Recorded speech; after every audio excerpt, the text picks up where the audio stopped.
Living Local Carolina with Katie Turner. Local trends, shopping, dining, and more. This is Living Local Carolina. The following portion of Living Local Carolina is sponsored by Beach Injury Lawyers. Well, good morning, everyone. Thanks for joining us today on Living Local Carolina. Today, I am back in the studio with my friends from Beach Injury Lawyers, Will and Greg. Thanks for joining me once again. Good morning. Thank you for having us. Good morning, Katie. Well. Today, we're going to be talking about parental civil liability.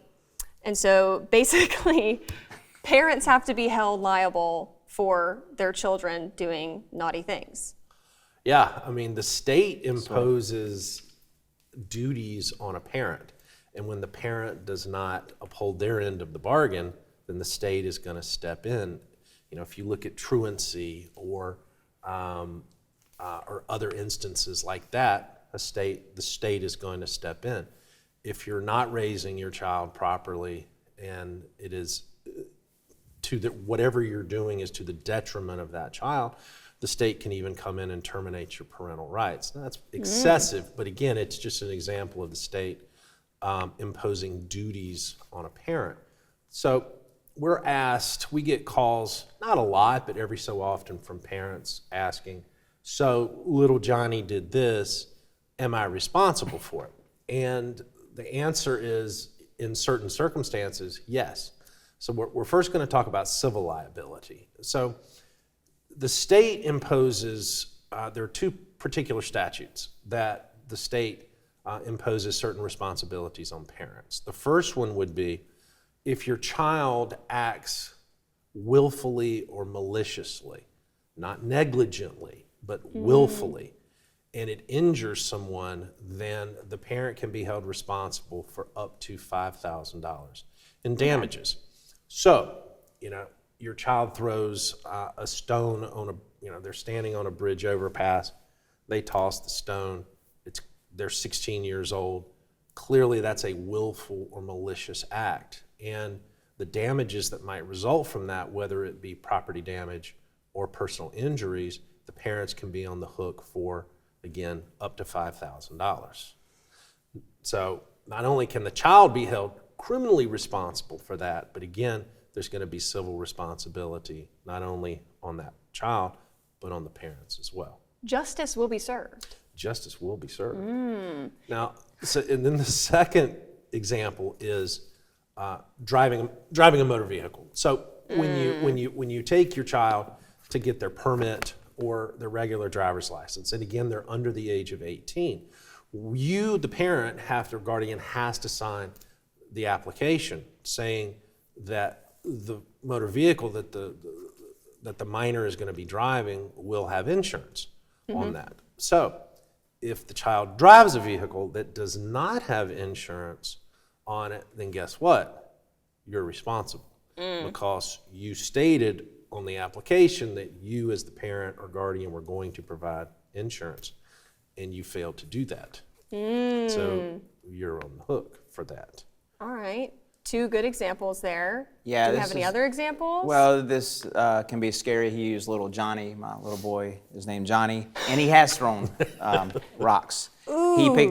But he's 5, so he picked up these little small pebbles, and my neighbor who drives a Saab, he throws them up in the air, and fortunately the car was not damaged. Now he's 5. I would consider that negligent, but if he was 16 and he intentionally threw that stone, so hopefully by the time he reaches 16, he's got some time, Yeah, he's got a little time. But another example would be, so my daughter who turns 8 today, so happy birthday, Annabelle. Let's say she's 16. She thinks she's 16. Let's say she really is 16. And she throws a house party. I'm there. She has her friends over, pool party, and there's alcohol, and I'm okay with that, which I would never be and which she will never do. Just make it clear. On the record. However, if that were the case, and later that day she decides she wants to drive somewhere, and I allow her to do it, allow her to take the keys and go somewhere, then I'm also going to be on the hook as well. Really for negligently entrusting her with the vehicle. All right. Now, so if someone who's under 18 that is not insured hits you, you would be able to pursue your uninsured policy So there's still automobile insurance available, but they would likely try to subrogate against. All right, very good stuff to know. And after the break, we're going to be talking about parental criminal liability, a bit heavier, but always good stuff to know, so stick with us.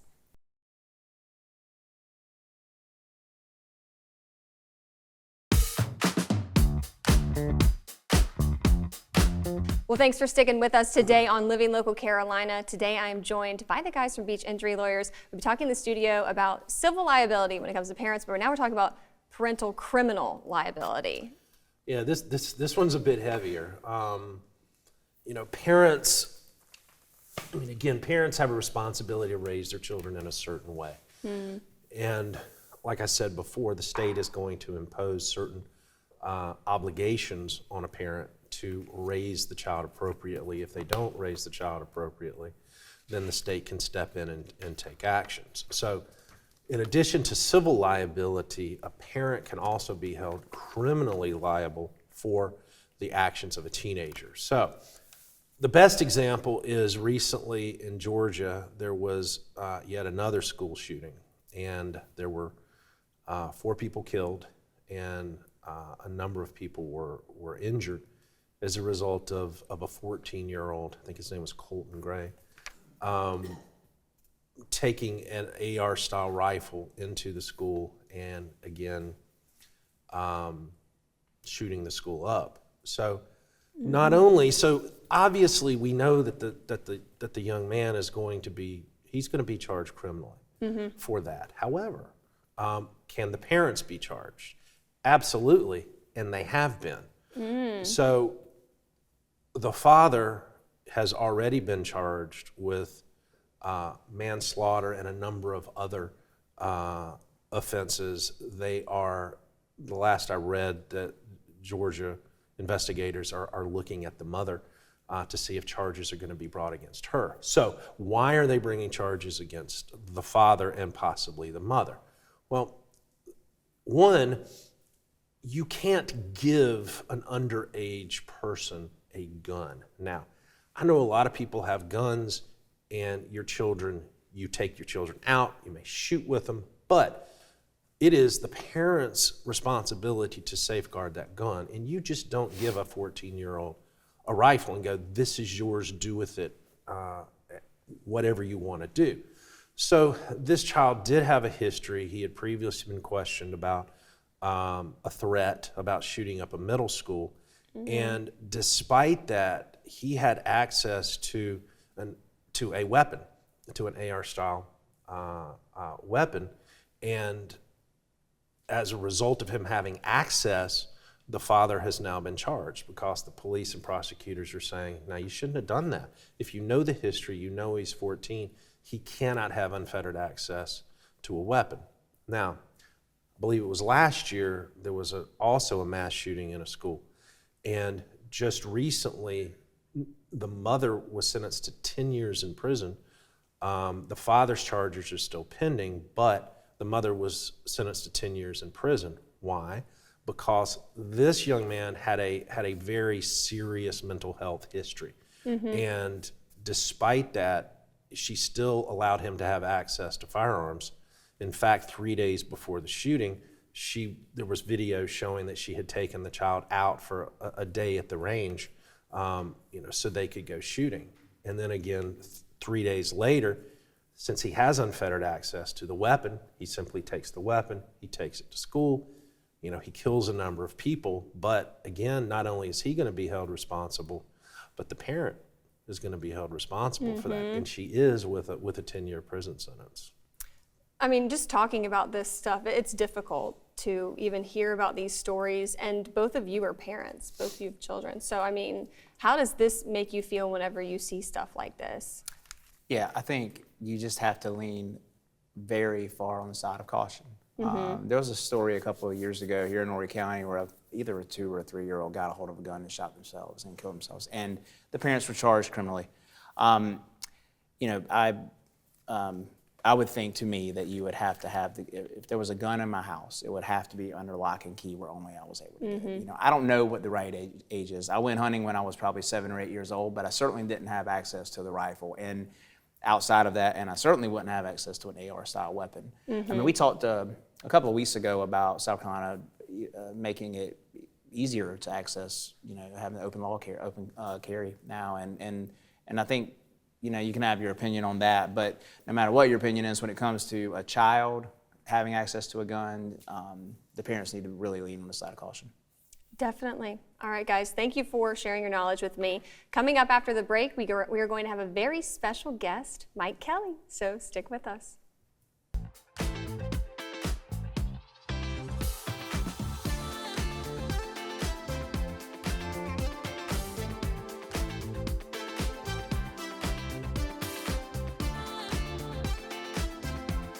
We'll be back right after this break with more Living Local Carolina.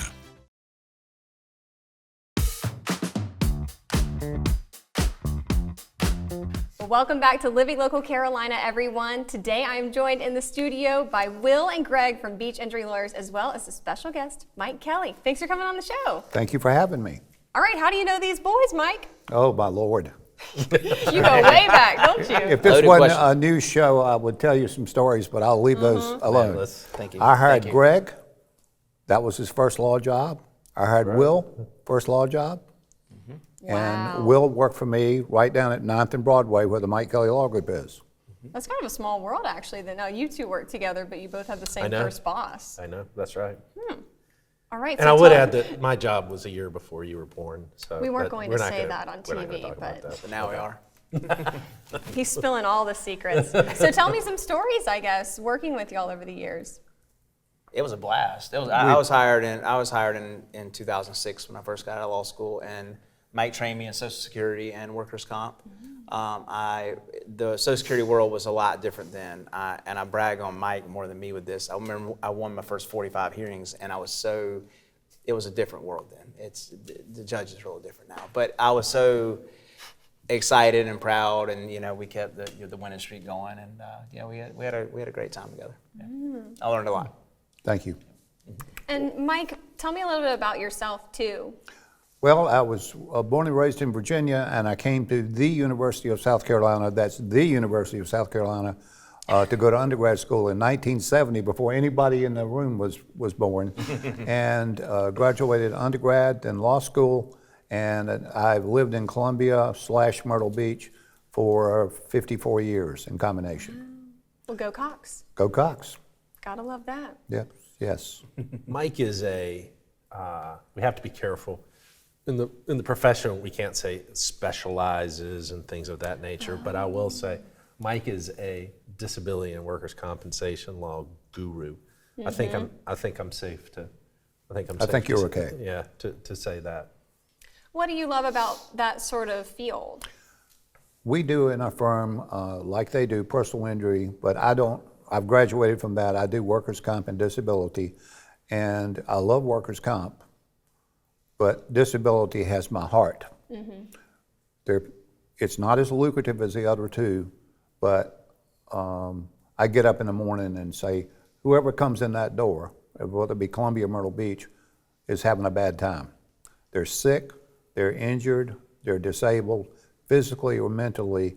It's very satisfying, very satisfying. I got a Google review this morning from someone that I helped recently here at the beach, and I almost cried literally when I got the decision in my hand. Wow. Because he deserved it. That's awesome. And I'm sure you get to see stuff like that all the time, too. And you probably so many stories over Every the years. day. I had 3 hearings last week, all around the beach. And I did one on video, they do that. I did one in person, and I did one on telephone. And every one of those people, I wouldn't trade places, you wouldn't trade places with them. Right. Because it takes 3 years to go before a judge. 3 years. Who do you know, including me, that can live for 3 years with no income? Definitely not me. No, not me. Right. Not these guys. You got to get a paycheck, and they have to wait a long time. They usually don't have any insurance. They've lost their insurance, so they have to go to free clinics like Little River Medical Center and a few others, Tidelands. And thank God we have those places because they need medical care just as much as you and I do, but don't have the insurance. I got you. When they win, though, they get Medicare. Or if they win the alternate program called Supplemental Security Income, they get a Medicaid card, and that's a godsend. That's worth, the money is very important, but that's a life-changing event to have insurance. Yeah. Absolutely.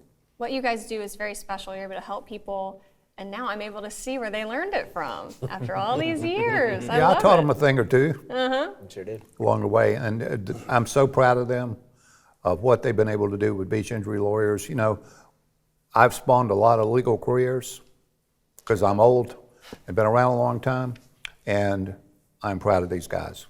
They're first class, first We rate. appreciate that, Mike. Thank you, Mike. That means a lot to us. It does. Gotta love that. All right, well, I'm sure our viewers are wanting to know where they can get in contact with beach injury lawyers. You can give us a call at 843-357-4111, or We're on IG, and you can reach us on our website, www.beachinjurylawyers.com. The preceding portion of Living Local Carolina is sponsored by Beach Injury Lawyers.